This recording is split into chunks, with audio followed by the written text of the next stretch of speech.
नमस्कार मेरे दोस्तों साथियों, मैं सिद्धांत स्वागत करता हूं आपका पेपर हैकर चैनल में। और आज जैसा कि आप लोग जानते हैं, मैं करवा रहा हूं आपको अग्निवीर जो क्लर्क है और स्टोर कीपर है उसके प्रैक्टिस सेट। ठीक है, तो आज मैं आपके लिए एक और प्रैक्टिस सेट लेकर आया हूं। ठीक है, तो चलिए करना शुरू करते हैं। करने से पहले कुछ चीज़ें जो आपको जानना ज़रूरी हैं वो ये है कि जैसा कि आपको दिखाया जा रहा है कि जैसा आपका प्रैक्टिस सेट है वैसा ही आपका सेम पैटर्न का ऑफिशियली पेपर भी होगा। ठीक है, समय आपको 50 मिनट का मिलेगा और 2 खंडों में ये डिवाइडेड होगा, 2 पार्ट्स में। पहला पार्ट जो होगा हमारा वो 25 क्वेश्चन का होगा, दूसरा भी 25 क्वेश्चन का होगा। ठीक है, पहले पार्ट में जीके जीएस और मैथमेटिक्स होगी और जो सेकंड वाला पार्ट है उसमें 25 क्वेश्चन टोटली आपके इंग्लिश के होंगे। ठीक है, चलिए पहला क्वेश्चन है हमारा, क्षेत्रफल की दृष्टि से विश्व में भारत का स्थान कौन सा है? बताइए जरा।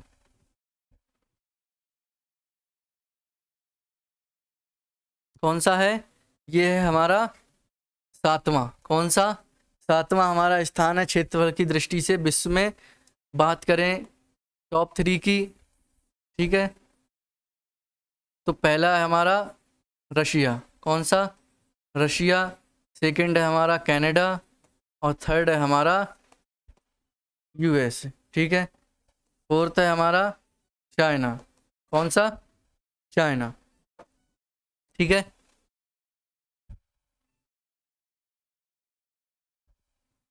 पंचायती राज की त्रिस्तरीय समिति का गठन किसके द्वारा किया गया था? किसके द्वारा किया गया था, बताइए जरा।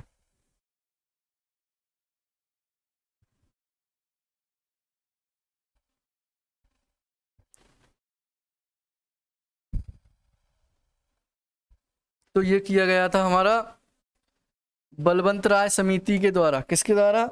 बलवंत राय समिति के द्वारा। कब गठन किया गया इसका? गठन की बात करें तो ये 1956 में इसका गठन किया गया। जिसने अपनी रिपोर्ट कब दी? 1957 में रिपोर्ट दी और ये लागू हो गया कब से? 1 अप्रैल 1958 से। त्रिस्तरीय समिति की बात करें तो कौन कौन सी थी? 3। पहली हमारी थी ग्राम, दूसरी खंड और तीसरी जिला। इस स्तरीय इस व्यवस्था को त्रिस्तरीय व्यवस्था कहा गया। ठीक है,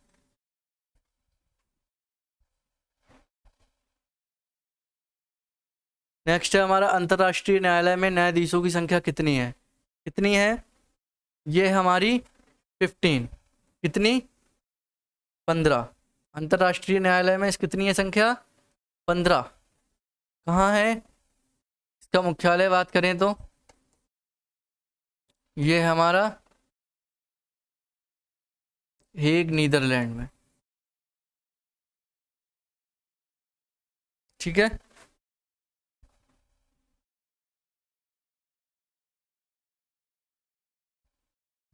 यूरोपीय संघ का मुख्यालय कहाँ स्थित है? जिनेवा में, ब्रुसेल्स में, लंदन में या फिर मनीला में? बताइए जरा। कहाँ स्थित है? मनीला में। कहाँ पे? ब्रुसेल्स में। कहाँ पे?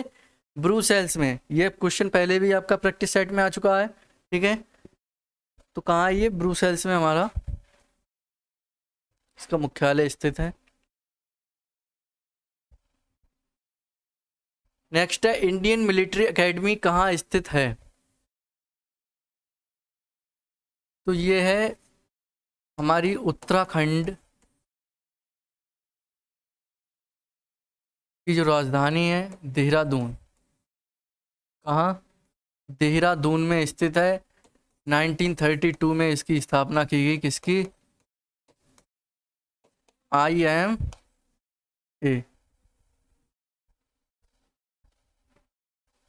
IMA Indian military academy.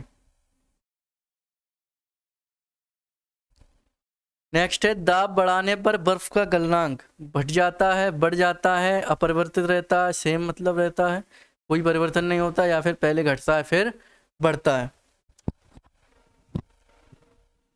क्या हो जाएगा इसका? दाब बढ़ाने पर जो बर्फ का गलनांक है वो घट जाता है। क्या होता है? घट जाता है।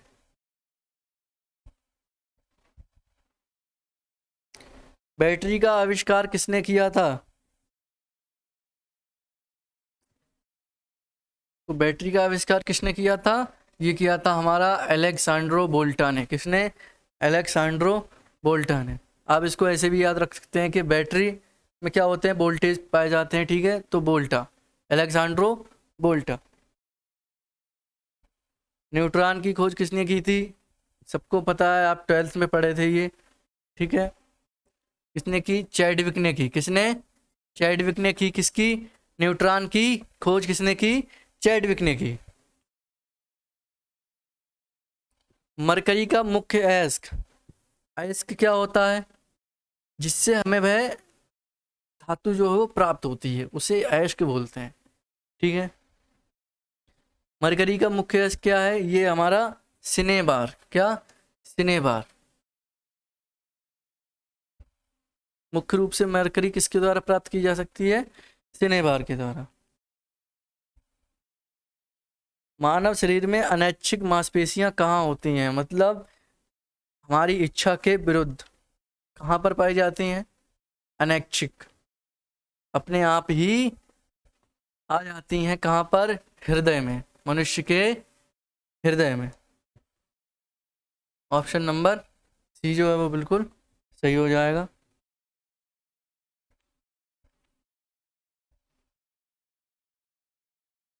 कंप्यूटर गेम खेलने में किसका प्रयोग होता है सर्वाधिक? कंप्यूटर में गेम खेलते हैं किसके द्वारा? माउस के द्वारा या मॉडेम के या टच स्क्रीन से? कंप्यूटर में किससे खेलते हैं? जॉयस्टिक से खेलते हैं। किससे? जॉयस्टिक से। इनमें से कौन आईओ डिवाइस नहीं है? आईओ मतलब इनपुट आउटपुट। इनपुट आउटपुट इनमें से कौन सी डिवाइस नहीं है? तो जॉयस्टिक भी है इनपुट आउटपुट, इसको लगाएंगे निकाल भी सकते हैं, प्लॉटर को भी और स्पीकर विच बीप्स को भी निकाल सकते हैं। लेकिन जो ALU होता है ये इसको इनपुट आउटपुट नहीं कर सकते। ALU क्या होता है? Arithmetic logic unit. क्या होता है? Arithmetic logic unit. ये यूनिट होती है किसकी? CPU की। किसकी? CPU यानी कि सेंट्रल प्रोसेस यूनिट, ठीक है।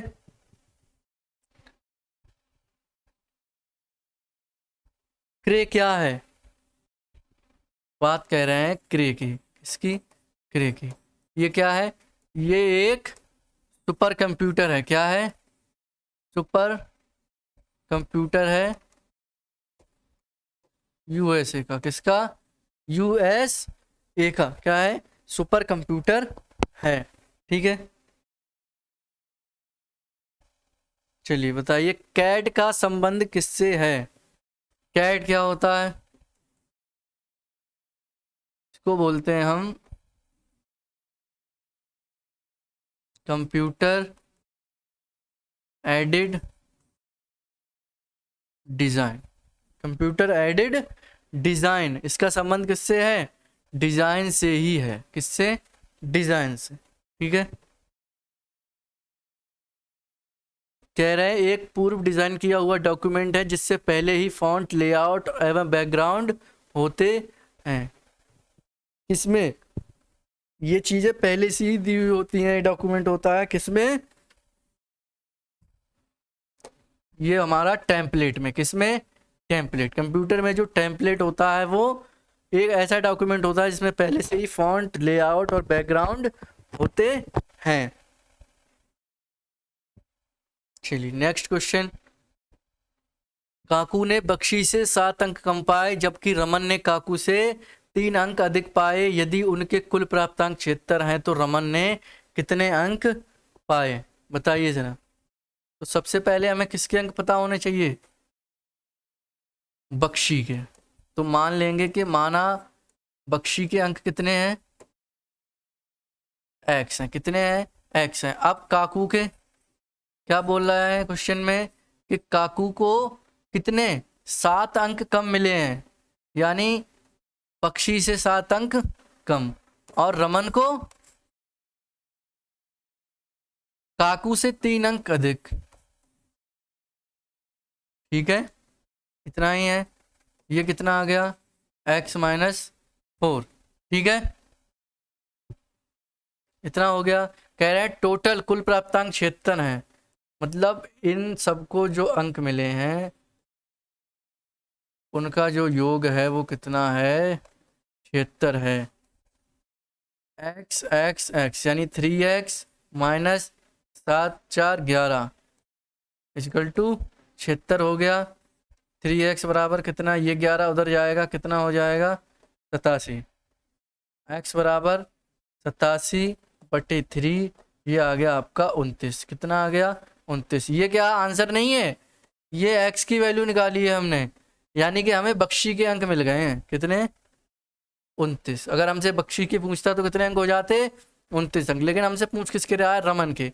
तो रमन को कितने मिले, रमन को मिले x-4 यानी 29-4 कितने, 25। कितने, 25। ऑप्शन नंबर बी जो है वो बिल्कुल सही हो जाएगा।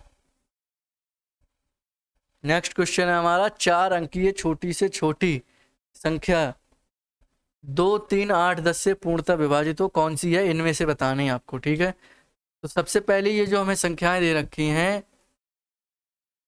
इनका क्या निकाल लेंगे हम, लासा निकाल लेंगे। क्या निकाल लेंगे, लासा निकाल लेंगे। 2 से काटा तो 2 एकम 2, 3 ऐसा ही रहा, 4 और 5। क्या एक बार और चला जाएगा, नहीं जाएगा। तो कितना हो गया ये, 2 × 3 × 4 × 5। ठीक है, 2 3 6, 6 चौका 24, 24 पंजे 120। ठीक है, अब इनमें से बताना है, ऑप्शन से करेंगे कि 120 से कौन सी संख्या ये विभाज्य होगी। ठीक है, तो सबसे पहले 1020 को करेंगे ट्राई। तो क्या हम 0 हटा दें तो ये 102 रह गया, 12 के पहाड़े में 102 आएगा, नहीं आएगा। तो ये भी नहीं होगा, 106 भी नहीं आएगा, लेकिन ये आता है 12 नेमा 108, तो 120 नेमा कितना हो गया, 1080। तो ऑप्शन नंबर सी कौन सा हो गया, 1080। 4 अंकों की छोटी छोटी संख्या कौन सी होगी, 1080। ठीक है, चलिए 3 × 0.3 × 0.03 × 0 × 30 बराबर है किसके।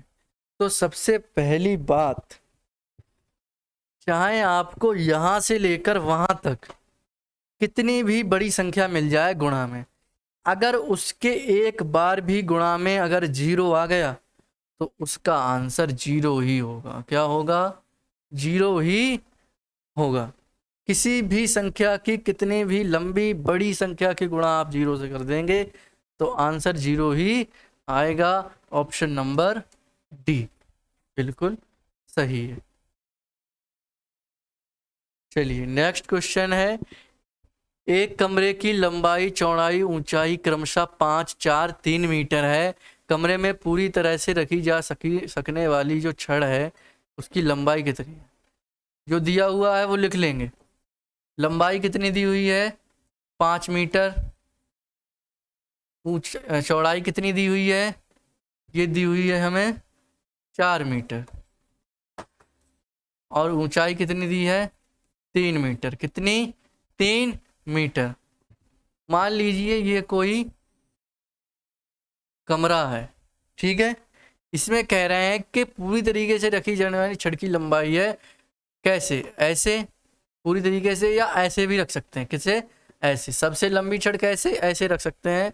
और ये होते हैं आपके विकर्ण। क्या होंगे, विकर्ण। ठीक है, समझ में आ रहा है। चलिए, तो सबसे लंबी जो छड़ है यानी विकर्ण, सबसे लंबी छड़ यानी कि विकर्ण की लंबाई कितनी हो जाएगी? L² plus B² plus H², इतनी हो जाएगी। ठीक है, कितना हो गया? 4 का स्क्वायर प्लस 5 का स्क्वायर प्लस 3 का स्क्वायर, कितना आ गया? 16 प्लस 25 प्लस 9, 16 और 9 25, 25 25 50, रूट 50 को लिख सकते हैं हम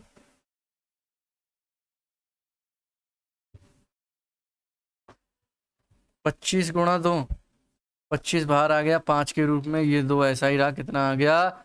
5√2 मीटर, कितना आ गया? 5√2 मीटर। आंसर कितना हो गया? डी। नेक्स्ट आ जाइए। वर्ग का परिमाप 100 मीटर, कितना? 100 मीटर। वर्ग के विकर्ण की लंबाई पूछ रहे हैं।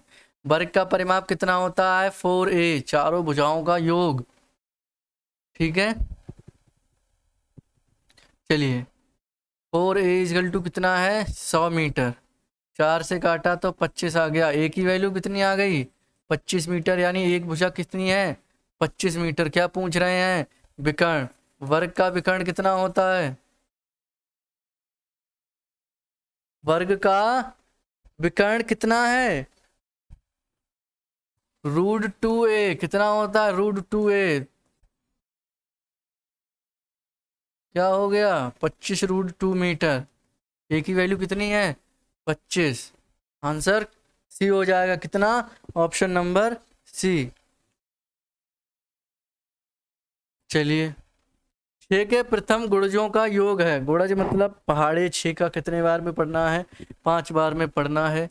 6 एकम 6, 6 दूनी 12, 6 18, 6 चौक 24 और 6 पंजा 30। 1 2 3 4 5, कितने गुणज हो गए? 5 गुणज। कितने भी गुणज होते हैं हम उतने ही लिख देते। कितना होगा योग, ये पूछ रहे हैं। चलिए जोड़ लीजिए, कितना आ जाएगा?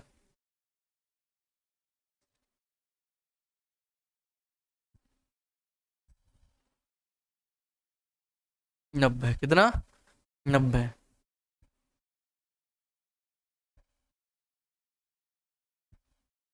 कह रहे हैं एक राशि 25% वार्षिक की दर से साधारण ब्याज पर कितने समय में अपने से 3 गुनी हो जाएगी? लिख लेंगे, जो जो दिया हुआ है उसको लिख लेंगे। मूलधन कितना है? इतना। ठीक है, अब कह रहे हैं कि कितने वर्षों में, कितने समय में 3 गुनी हो जाएगी, यानी कि मिश्र धन कितना हो जाएगा? 3p। तो ब्याज कितना आ गया? मिश्र धन माइनस मूलधन ब्याज आ जाएगा 2p। कितना? 2p। दर कितनी दे रखी है हमें? 25%। कितनी? 25%। फॉर्मूला लगा देंगे, सिंपल इंटरेस्ट बराबर P/R/T/100। कितना आ गया? 2p बराबर P/25 समय ही तो पूछ रहे हैं, बटे में 100। 25 चौका 100 और 4 इधर जाएगा, p से p कट गया, तो t बराबर कितना आ गया? 8 वर्ष। कितना? 8 वर्ष। ऑप्शन नंबर सी सही हो जाएगा बिल्कुल। नेक्स्ट आ जाइए। एक पुस्तक 150 में खरीदी और 180 में बेची, लाभ प्रतिशत कितना? सरल क्वेश्चन है आपके लिए। सीपी कितना? 150। कितने में खरीदी? 150 में खरीदी और 180 में क्या हुआ? बेच दिया। प्रॉफिट कितने का हुआ? एसपी माइनस सीपी कितने का? 30 का। प्रॉफिट परसेंटेज पूछ रहे हैं, लाभ प्रतिशत बता देंगे, प्रॉफिट अपॉन सीपी इंटू 100 से। कितना हुआ प्रॉफिट? 30 का कितने पे? 150 पे, इंटू 3 पंजे 15 और इससे काटा तो ये आ गया 20%। कितना? 20%। Option number A. चलिए ये भी बहुत सरल है। बताइए जरा, किसी संख्या का 1/5वें एवं 1/6वें भाग का अंतर। कोई संख्या मान ली हमने x, उसका जो 1/5 है और उसका जो 1/6 है, उसके भाग का जो अंतर है वो कितना है? 2 है। कितना हो गया? मल्टीप्लाई कर लेंगे 30 और ये हो गया 6x माइनस 5x बराबर 2। ये 6x माइनस 5x कितना हो गया? x बराबर, ये 30 ऊपर गुणा में चला जाएगा, कितना आ गया? 60। कितना आ गया? 60। Option number B.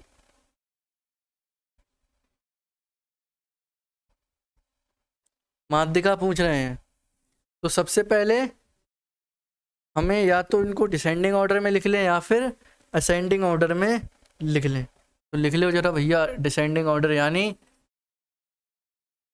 Ascending order में, आरोही में। कितने में? ठीक है, चलिए 2 2 3 5 7 9 9 10 11। ठीक है, कितनी संख्या है? 1 2 3 4 5 6 7 8 9। यहाँ पर कितनी थी? 1 2 3 4 5 6 7 8 9। ठीक है, हमने इनको किस में? आरोही क्रम में लिख लिया। अब कितनी है संख्या? है 9, यानी 4 इधर और 4 इधर, तो बीच वाली संख्या माध्यिका कितनी हो गई? 7। कितनी? 7 जो है वो बिल्कुल हमारा सही आंसर हो जाएगा। चलिए सेकंड वाला क्या है? Read the following passage. अब हमारा सेकंड पार्ट शुरू हो गया। Carefully and answer the questions that follow. तो सबसे पहले क्वेश्चन पढ़ेंगे। Here the fallback position is the system where well prepared teachers even count. ठीक है, चलिए पहले पैसेज पढ़ते हैं, क्या है हमारा।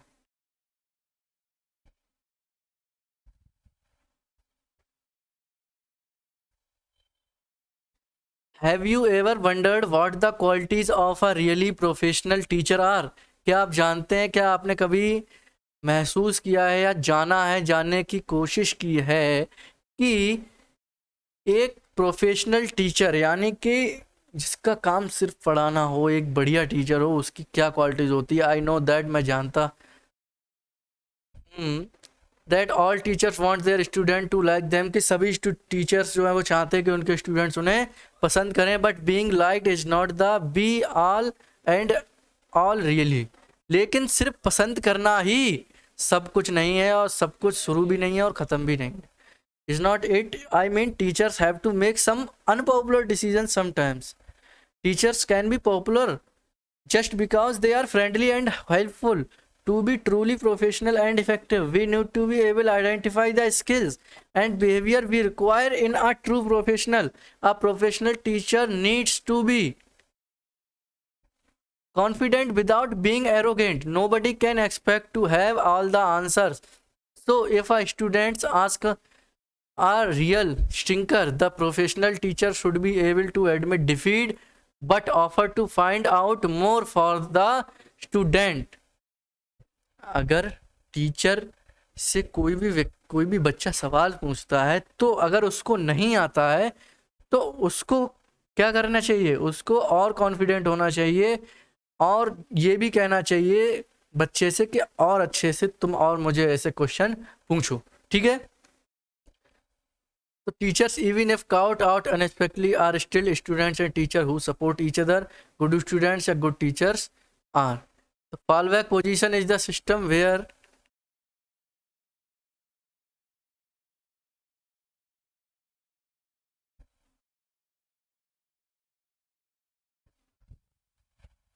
when the teacher enters the classroom, she or he should have all the required materials and lesson plan ready, and in orchestrating the class, the teacher must give everyone their chance to contribute and should be flexible enough to modify lessons if they are obviously not going to plan. Indeed, a fallback position is a part of good planning. It stands to reason also that a teacher must observe punctuality and appropriate readiness and dress. It is not possible to demand such behavior from students if the teacher does not set the standards. तो क्या हो जाएगा इसका? ये हो जाएगा teachers even if caught unexpectedly are still well prepared. Option number A.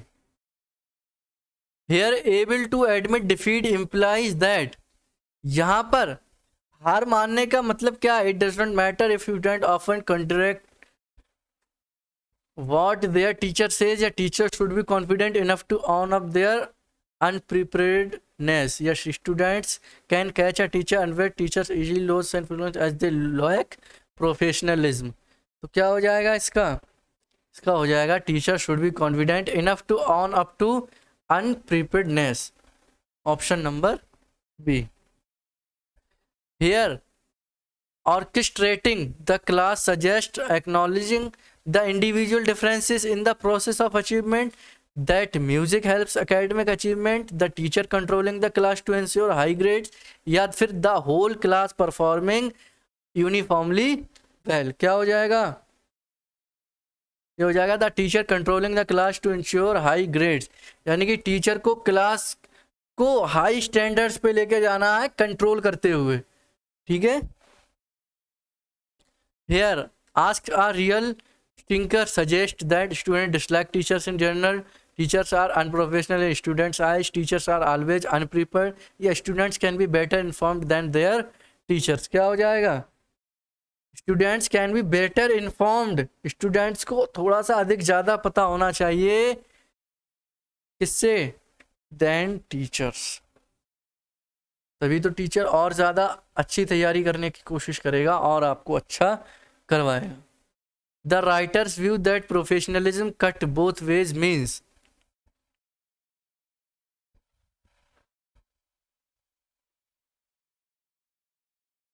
trustees and their employees or each other support. Yeah, students can teach students and teachers owe respect to managements of their school. Teachers are faced with students and trustees hold them accountable. या teachers teach well when trustees pay them well. क्या हो जाएगा इसका? Option number A. trustees and their employees or each other support. Fill in the blanks with suitable word. It's partly finished, यानी कि यह partly यानी कि मैक्सिमम जो है वो हमारा फिनिश्ड हो चुका है. There is something left, nothing left, या एनीथिंग या एवरीथिंग. बताइए जरा क्या हो जाएगा? समथिंग. क्या हो जाएगा? समथिंग. थोड़ा सा बचा है. ठीक है.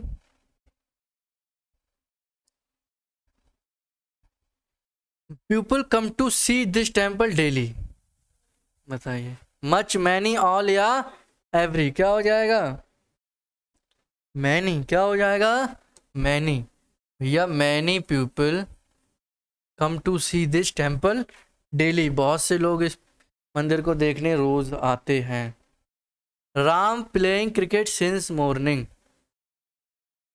कौन सा भैया आपका बनना है? ये बनना है सिंस और फॉर भी दिया हुआ है. वर्ब की फर्स्ट फॉर्म के साथ आईएनजी दी हुई है. Present perfect continue. कौन सा? Present perfect continuous. तो राम सिंगुलर है. क्या हो जाएगा? Has been. क्या हो जाएगा? Has been. Option number B. Yes you the mother answered.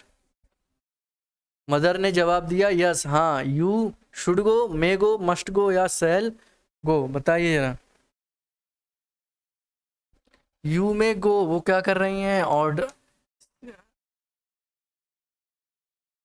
वो डिसीजन दे रही हैं कि यस यू में गो, अब तुम जा सकते हो. I went to the shop bought some pens and two as for. बताइए जरा.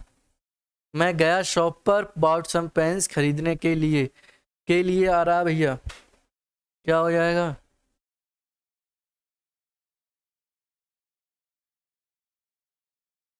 आई वेंट टू द शॉप, मैं शॉप पर गया।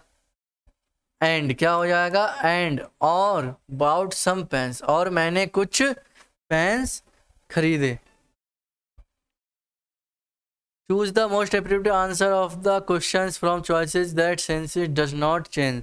यानी कि इसका नेगेटिव हमें ऐसे चुनना है, ऐसा बनाना है कि ही इज ऑलवेज केयरफुल, वह हमेशा कैसा केयरफुल रहता है। इसका हमें नेगेटिव ऐसा बनाना है कि इसका जो मीनिंग है, वो सेंस है, वो चेंज ना हो। He is not careless, he is not a careless, he is never careless, he is no careless. तो क्या हो जाएगा,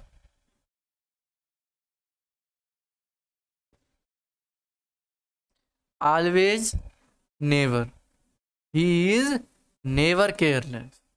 ठीक है, सेंस नहीं बदल रहा बिल्कुल भी।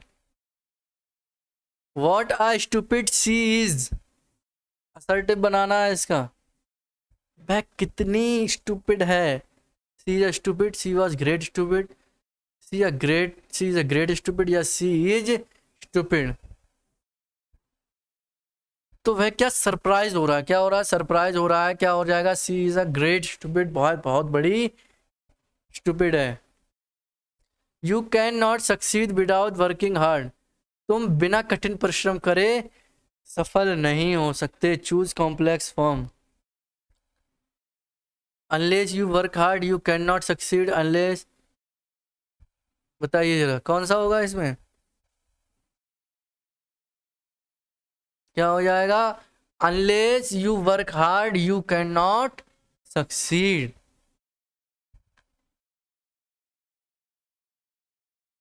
Choose the alternative which best expresses the meaning of the given idiom phrase. Idiom phrase आ गया, to beat once, to draw.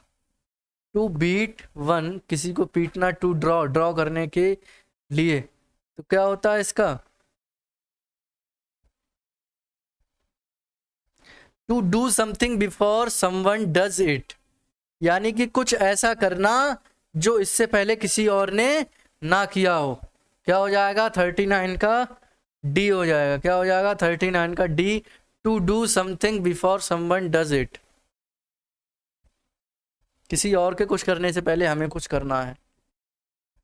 To take leave of one senses, to go mad, to be hopeful and jubilant, to try more and to be in a permanent solitude. क्या हो जाएगा, to take leave of one's senses, इसका मतलब होता है पागल हो जाना। टू गो मैड, सर चकरा जाना, आपे से बाहर हो जाना।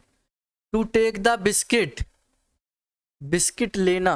To eat everything, to take lead, to be the worst example of something. क्या हो जाएगा, D, to be the worst example of something, किसी चीज का सबसे खराब उदाहरण होना। क्या होगा, to take the biscuit. Choose the one which can be substituted, one word substitution आ गया। Custom of having many wives, जो बहुत सारी वाइफ यानी पत्नियां रखता हो उसको क्या बोलेंगे, मोनोगैमी, बायोगैमी, पॉलीगैमी या फिर मैट्रिमोनी। बताइए जरा क्या होगा, मोनो सिंगल होता है, बाई सेकंड होता है, मैट्रिमोनी का मतलब ही शादी होता है। ठीक है, पॉलीगैमी का मतलब बहुत सी। ठीक है, तो पॉलीगैमी, गैमी का मतलब होता है शादी। ठीक है, पॉलीगैमी इसने बहुत सारी शादियां करी हो, मतलब बहुत सारी उसकी वाइफ्स हों।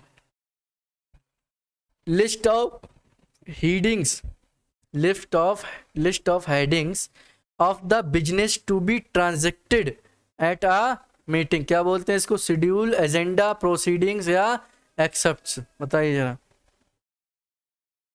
उसको क्या बोलते हैं, प्रोसीडिंग्स। यानी लिस्ट ऑफ हेडिंग्स, हेडिंग्स जो एक प्रोस्पेक्टस पर होता है और उसको दिखाया जाता है किसी मीटिंग में, तो उसको क्या बोलते हैं, proceedings. Find out which part sentence has an error.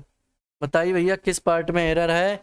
Scarcely did I reach the airport, बहुत मुश्किल से तो मैं एयरपोर्ट पर पहुंचा। नर्वस एंड टेंस, चिंता में बहुत ही nervous. Then the plane took off leaving the stranded in the alien place. क्या हो जाएगा?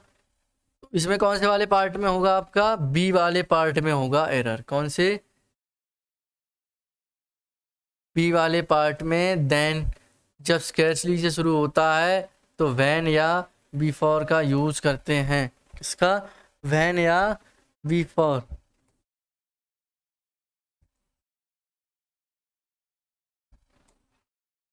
इसके साथ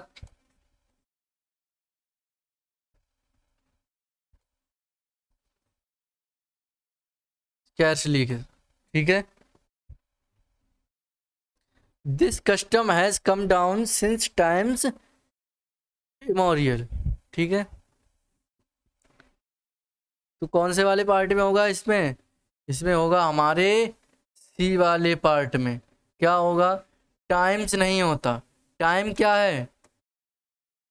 एक अनकाउंटेबल नाउन है। कैसा? अनकाउंटेबल नाउन है। तो क्या हो जाएगा? टाइम होगा, टाइम्स नहीं होगा। 46 to 50 फिर से सेकंड पैसेज आ गया हमारा। Printing press had made knowledge available to the vast multitude of people. Pray, what kind of knowledge is it?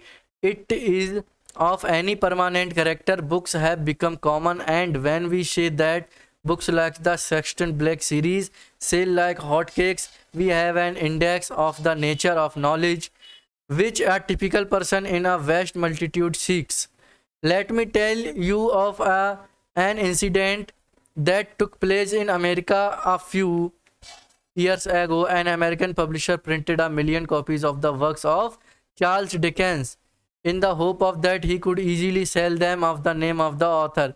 But to his disappointment, not even the widest publicity and advertisement could enable him to sell the books. Being sorely tired, he hit on a plan. He tore off the cover pages, substituted covers containing sensational love headings for the titles, and again advertised the new books.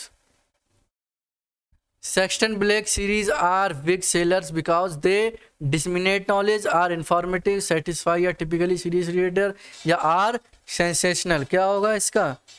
इसका होगा are sensational. कैसी हैं वो? sensational है. The American publisher had chosen the works of Charles Dickens to give wide publicity to Dickens, make money easily. किसके लिए? जिससे वो आसानी से पैसा कमा सके, उसने चार्ल्स डिकेंस का नाम यूज किया. What the main contention of the passage? To stress the popularity of the printing press, to bring out the evil effects of the printing press. किसके? भयानक इम्पैक्ट्स, भयानक प्रभाव जो है उसके बाहर दिखाने के लिए प्रिंटिंग प्रेस के. ये है इसका कंटेंशन.